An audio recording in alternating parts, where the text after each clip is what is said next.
So I want to talk a bit about the recent controversy surrounding Nolan Bushnell of Atari and the pulling of his award by the GDC. But first I want to give you a little update on my channel. You may have noticed that I've been posting fewer videos. As I've already told my Patreon supporters and as I post to Twitter, I've returned to full-time work for Avalanche Studios located in Salt Lake City. This was the studio that was formerly owned by Disney and is now owned by WB Games. You probably know WB Games for titles like Injustice, Shadow of War, Arkham Asylum, and that sort of thing. And there are games that are pretty well aged up from Avalanche's long history of games that have been targeted at younger kids. I've been working with the Avalanche team since 2003, and I've been doing some contract work for them in the past year. They are currently at work on a big new project that appears very promising. I can't talk about it yet, though. But it is a bit of a different direction for a studio that's known for doing kids games. So let's just say for right now that it's a game that's aged up a bit from what Avalanche has done in the past, and that I'm confident that will have a much more appeal to what might be called core gamers. Anyway, stay tuned for more on that. Some of you have expressed that due to my commentary on some game industry controversies and my sympathies for the Gamergate movement, that I might have a difficult time should I ever want to return to professional game development. I'm happy to say that even though I disclosed this, my YouTube channel, to WB Games, it didn't appear to be an issue for them. Not that they endorse anything that I've said, of course, but at least they seem more concerned with making good games than with pushing some kind of a social justice agenda. So there is hope. Which brings us back to the point of this video. So here's the gist of the story if you've missed it. Nolan Bushnell was up for a gaming award from the GDC this coming March in recognition for his contributions to the gaming industry. Among other things, Bushnell is the co-founder of Atari as well as the Chuck E. Cheese series of Pizza Time theaters. There is no dispute at all that the company that he founded played a huge role in the kickoff of the flourishing video game industry as we know it today. And in my view, this award that he was due to receive was very well deserved. Personal side note here, I should note that I used to be a bit of a fanboy for Atari. I grew up right in the middle of the 1980s when Atari was at the height of its gaming influence. I taught myself to program on an Atari 800XL computer, and then I later graduated onto a 520 ST. I used to hang out in the coin-op arcades, and Atari made a lot of the best games at the time. When I got a little older, I thought it was just kind of cool to discover that Nolan Bushnell also graduated from the University of Utah, just like I did, and that he is a former Mormon, just like me as well. Anyway, here's the story. Feminist activists, led primarily by Brianna Wu, got wind of this pending award for Bushnell and decided that they didn't like it. They started a hashtag called #NotNolan and lobbied the GDC to rescind their award before it had even been granted. If you don't know already, Ms. Wu is a self-described game developer who founded an indie game development studio about 7 years ago, and thus far it has only published just one rather mediocre mobile title. So she's not really known for her contributions to game development, but rather she's much more well known for her frequent media appearances where she has positioned herself both as a spokesperson representing the entire transgender community within video games, as well as a primary alleged target of Gamergate. The relevant story here is that Ms. Wu was very upset by the FBI's handling of their investigation into Gamergate. In her view, the FBI's decision to close their investigation into Gamergate after determining that there was no actual harm being done was a gross miscarriage of justice. So much so that Ms. Wu is now running for Congress in the 8th District of Massachusetts. And as near as I can tell, the two pillars of Ms. Wu's congressional run are, first, to whip the FBI into shape and get them to prosecute somebody, anybody, over Gamergate.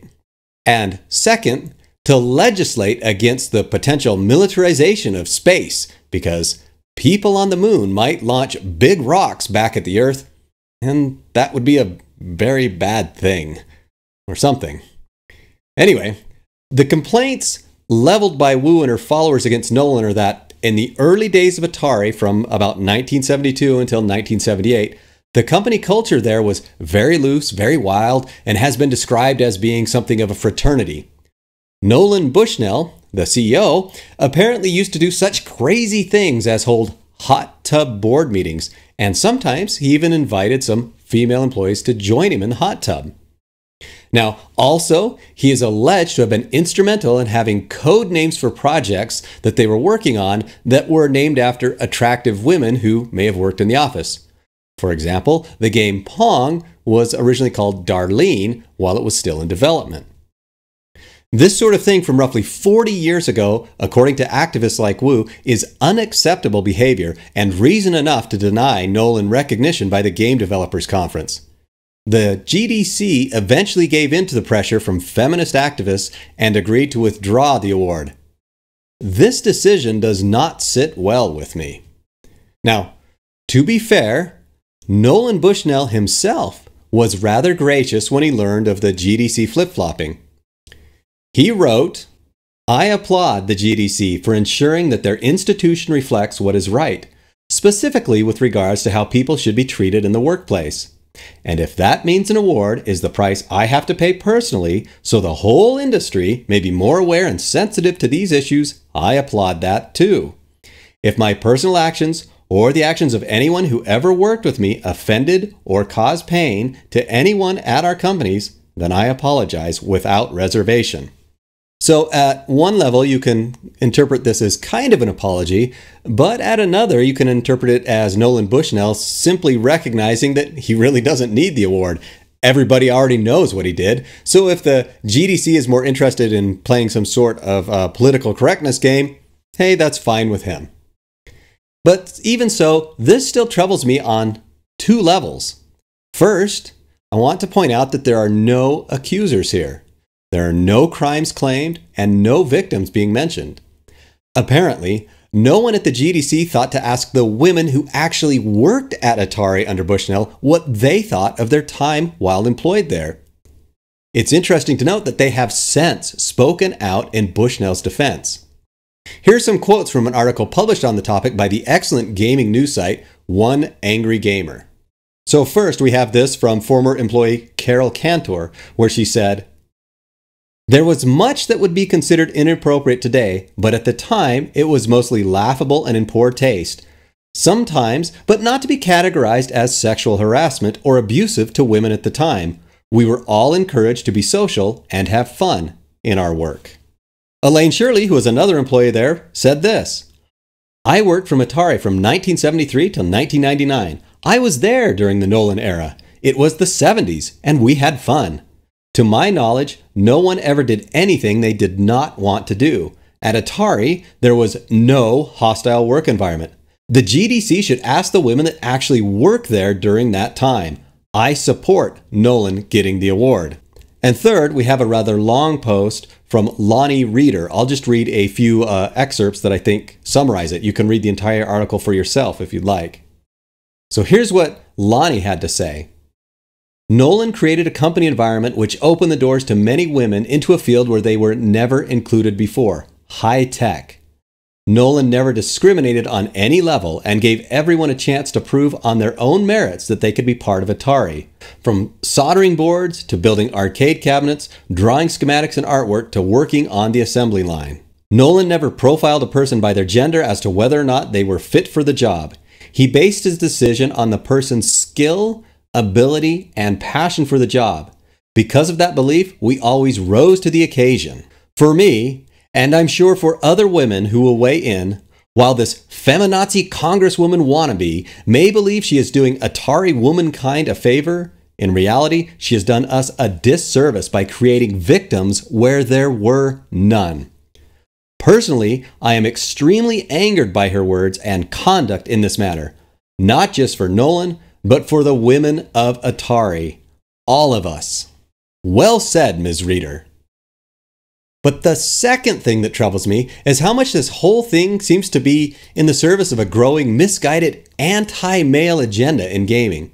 I'm old enough to remember a time when games were simply about games, and there wasn't all this angst over identity politics and who was being potentially harmed by whether a game was too sexy or whatever. If you didn't like a game title, you simply didn't buy it.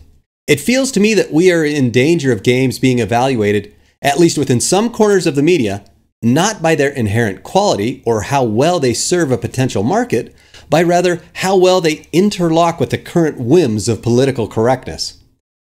Let me give you an example that is also from the time frame of the Nolan Bushnell Atari days. Like Bushnell, Roberta Williams is also a pioneer in gaming. She was a co-founder of Sierra Online and is well known for her contributions in developing the adventure game genre. Games like King's Quest pretty much defined an entire genre that continues to this day. Ms. Williams was awarded a well-deserved Industry Icon Award in 2014 for her tremendous contributions. May not know is that back in 1981, Ms. Williams' precursor company, Online Systems, published a title called Soft Porn Adventure. She actually posed for the cover. She's topless and in a hot tub. This is her, right there. This game went on to be the inspiration for the Leisure Suit Larry series of games that came later, that were also published by Williams' company, Sierra Online. Now, personally, I have no problem with any of this, but to me it speaks of this emerging double standard. Some may argue that what Roberta Williams did in publishing and posing for sexy video games is totally different than what Bushnell is alleged to have done. But I think it's all in how you want to spin it. If the situations had been reversed, I can't help but suspect that activists like Brianna Wu would be just as upset about all the damage games like this are alleged to have done by objectifying women, and they would have argued just as vociferously against Roberta Williams receiving the award if she had been, say, Robert Williams instead.